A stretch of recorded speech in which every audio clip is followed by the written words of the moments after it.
نماز میں التحیات پڑھنا کیا ہے اور درود شریف پڑھنا کیا ہے اور دعائے معصورہ پڑھنا کیا ہے، آج آپ اس مختصر سی ویڈیو میں اس کو سماعت کریں گے۔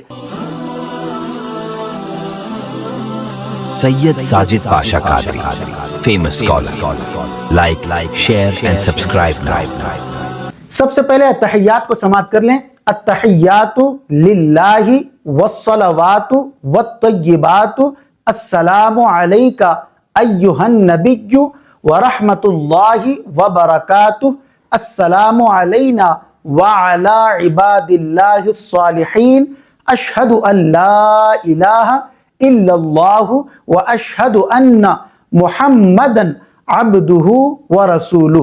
یہ تو التحیات تھی جس کا نماز میں پڑھنا واجب ہے۔ اب درود ابراہیم، اللہم صلی علی محمد وعلی آل محمد کما صلیت علی ابراہیم وعلی آل ابراہیم انکا حمید مجید، اللہم بارک علی محمد وعلی آل محمد کما بارکت علی ابراہیم وعلی آل ابراہیم انکا حمید مجید۔ درود ابراہیم پڑھنا یہ سنت ہے۔ اب اگر کسی کو درود ابراہیم نہیں آتا تو وہ سب سے پہلے تو یاد کرے اور یاد کرنے کی کوشش کرتا رہے جب تک یاد نہیں ہو جاتا، لیکن جب تک یاد کرنے تک کوئی بھی درود شریف جو ہے آپ پڑھ لیں، انشاءاللہ تبارک و تعالی اس کا ثواب آپ کو ضرور ملے گا۔ لیکن درود ابراہیم ہر مسلمان کو یاد ہونا یہ ضروری ہے۔ اب دعائے معصورہ کیا ہے؟ اللہم انی ظلمت نفسی ظلما کثیرا ولا یغفر الذنوب الا انت فاغفر لی مغفرۃ من عندک وارحمنی انک انت الغفور الرحیم۔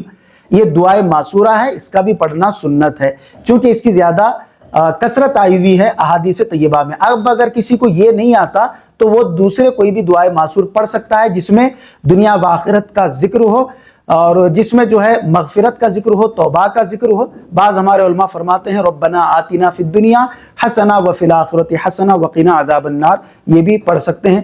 یا ربنا اغفر لی ولوالدی وللمؤمنین یوم یقوم الحساب بھی بعض علماء فرماتے ہیں کہ اس کو بھی پڑھ سکتے ہیں جب تک کہ یہ یاد نہ ہو، اس کو یاد بھی کر لیں، یہ زیادہ بہتر ہے۔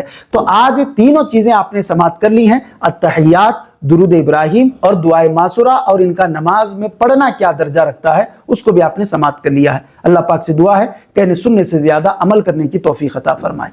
مزید ایسے ہی ویڈیوز دیکھنے کے لیے ویڈیو کو ابھی لائک اور ہمارے یوٹیوب چینل سید ساجد پاشا قادری کو ضرور سبسکرائب کر لیں اور بیل آئیکن ضرور پریس کریں تاکہ ہر نئی آنے والی ویڈیو کی نوٹیفیکیشن آپ کو ملتی رہے۔